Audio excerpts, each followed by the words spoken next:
The Grand Oak Auditorium was the stage where one of the most highly anticipated debates of the election season would unfold. It wasn't just another political event, it was a showdown between two competing ideologies, one representing the old guard of politics and the other the fresh new voice of change.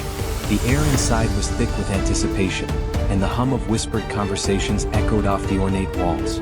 The Grand Auditorium, a symbol of the democratic process, was filled to capacity. People from all walks of life had gathered, eager to witness the clash of ideas that could shape the future of the nation. On one side of the stage stood Congressman Richard Davis, a political veteran who had spent decades in Washington, climbing the ranks, building relationships, and making his mark on policy. His resume was impressive, his power undeniable. Davis was a master of political discourse, skilled at navigating the complex world of legislation, negotiations, and compromises. He had the experience, the name recognition, and the respect of his peers. He was the embodiment of the establishment, a figure whose authority seemed unshakable. On the other side, the challenger, Karoline Leavitt, stood as a beacon of hope for those who had long felt disenfranchised by the political system. Karoline was young, but her passion for reform burned with the intensity of someone who had witnessed firsthand the flaws and failures of the system. She wasn't a career politician, and that was exactly what set her apart. She wasn't beholden to special interests or political elites. Her mission was clear: to bring real change to Washington, to break the stranglehold that the old guard had on the system. The atmosphere in the auditorium was electric. People were seated, cameras flashed, and the tension was palpable. This wasn't just a debate, this was a defining moment in the election. The stakes were higher than ever, and the outcome of this night could change the trajectory of the entire campaign. The debate began with an introduction from the moderator, a seasoned journalist known for his neutrality and sharp questioning. His voice echoed through the room as he welcomed the candidates and set the stage for the evening. "Tonight, we will hear from two distinct voices," the moderator began, his tone solemn. "One represents the experience and wisdom that comes with years of service, while the other represents a new, bold approach to government. The questions tonight will be tough, and the stakes couldn't be higher. Let the debate begin." The audience was silent, waiting for the first words. It was Davis's turn to speak. As he approached the podium, the lights above him flickered slightly, casting long shadows over his face. He had delivered countless speeches, stood in front of thousands of people, and had been through the crucible of political debates many times before. Yet tonight felt different. He knew this was a defining moment. He could feel the eyes of the nation upon him. "Good evening," Davis began, his voice deep and authoritative. "We are here tonight because our nation faces unprecedented challenges. Economic instability, rising healthcare costs, threats to our national security, the list goes on. What we need is steady, experienced leadership to guide us through these turbulent times. Leadership that understands the complexities of governing, leadership that has the knowledge and the experience to make the tough decisions that will shape our future." His words were measured, calculated, designed to reassure the audience.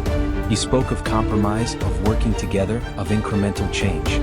He painted a picture of stability and prudence, invoking the language of a seasoned politician who had seen it all. The crowd, while polite, seemed somewhat disengaged, as though they had heard these words many times before. Davis was offering the same tired rhetoric that had long been associated with the political establishment. The applause was tepid, a polite acknowledgement of his experience, but nothing more. Then it was Karoline's turn. The spotlight shifted to her, and the energy in the room seemed to surge. There was a quiet confidence about her as she stepped forward. She was young, yes, but there was a fire in her eyes, a determination that was palpable. She didn't need to rely on years of political experience to make her case. She had something more powerful, a vision for the future. "Thank you," Karoline began, her voice clear and strong. "We are indeed facing difficult times. But what we must understand is that the problems we face are not just the result of circumstances, they are the result of a system that has failed us. A system that has been controlled by the same political elite for decades, a system that has put special interests ahead of the people's needs." There was a pause in the room. Karoline's words were sharp, but they were also filled with hope. She wasn't speaking from a place of fear, like so many of the politicians before her. She wasn't offering more of the same, she was offering a new way forward. "We don't need more of the same," she continued. "We don't need more politicians who've spent their careers working for the wealthy and the powerful. We need leaders who will stand up for the people.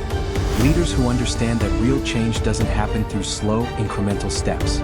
It happens when we take bold action, when we fight for a future that works for every American, not just the top 1%. The room was alive now. The energy had shifted completely. Karoline's words were a clarion call to those who had grown tired of the status quo, to those who had long felt abandoned by the political system. She wasn't offering empty promises, she was offering a vision. A vision of universal healthcare, affordable education, a living wage, and a government that actually worked for the people.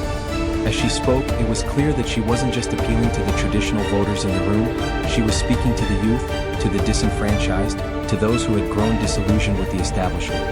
Her message resonated, and the applause was louder this time. The crowd was energized, their support for her growing by the second.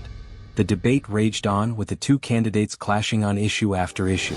Davis, with his vast political experience, tried to maintain control of the conversation, pushing for pragmatic solutions, gradual reforms, and compromise. He argued that the bold ideas Karoline was proposing were unrealistic, that they couldn't be achieved without destabilizing the system. "You're offering fantasy, Karoline," Davis said at one point, his voice tinged with condescension. "The people may want quick fixes, but they don't understand the complexities of governance. They don't understand that change takes time. What you're proposing may sound good on paper, but it won't work in the real world." Karoline didn't flinch. She stood tall, her gaze unwavering. "You're wrong, Congressman," she replied, her voice steady but powerful. "The real world is one where people are struggling. It's one where families can't afford health care, where students are buried under student loan debt, where workers are paid poverty wages. The people don't need more of the same, they need real, immediate change. And we can deliver that change if we have the courage to act." The room erupted into applause. Karoline's words had struck a chord with the audience. They were tired of waiting, tired of hearing about slow, incremental changes that never seemed to address the core issues. They wanted action, and Karoline had given them hope. But Davis, unwilling to admit defeat, tried to shift the conversation.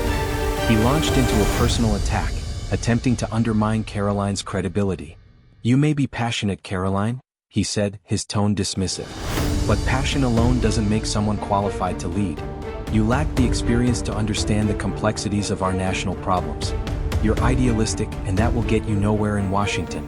Karoline's response was swift and unyielding. "Experience isn't everything, Congressman," she said, her voice cutting through the tension in the room. "It's about understanding the needs of the people. It's about having the courage to challenge a broken system, to stand up for those who have been ignored for far too long. The people don't need more career politicians. They need leaders who will put their needs first, not their own political careers." The crowd stood and cheered. Karoline had done it. In one fell swoop, she had turned the debate around. She had exposed the weakness in Davis's arguments and shown the audience that she was not just another politician. She was a leader with a vision and the conviction to see it through. As the debate came to a close, it was clear that Karoline had emerged victorious. Davis, despite his years of experience, had been outmatched by a younger, more dynamic voice that spoke directly to the people. The media would report on this moment for weeks to come, dissecting every word, every gesture. But the real story was the shift that had taken place that night. The establishment had been challenged, and the winds of change were beginning to blow. In the weeks that followed, Karoline's campaign gained momentum. Donations flooded in, her social media following grew exponentially, and the media began to take her seriously. Davis, on the other hand, found himself on the defensive, his standing in the polls slipping. The once unquestionable authority of the establishment had been shaken, and Karoline was leading the charge for a new era in American politics. But for Karoline, this was only the beginning. She had proven that the system could be changed, that even the most entrenched political figures could be taken down. She had proven that the power of the people, when united behind a cause, was unstoppable. Her journey was far from over, but with each passing day she grew more determined, more confident, and more ready to fight for the future of the nation. The battle was on, and Karoline Leavitt was ready to lead the charge.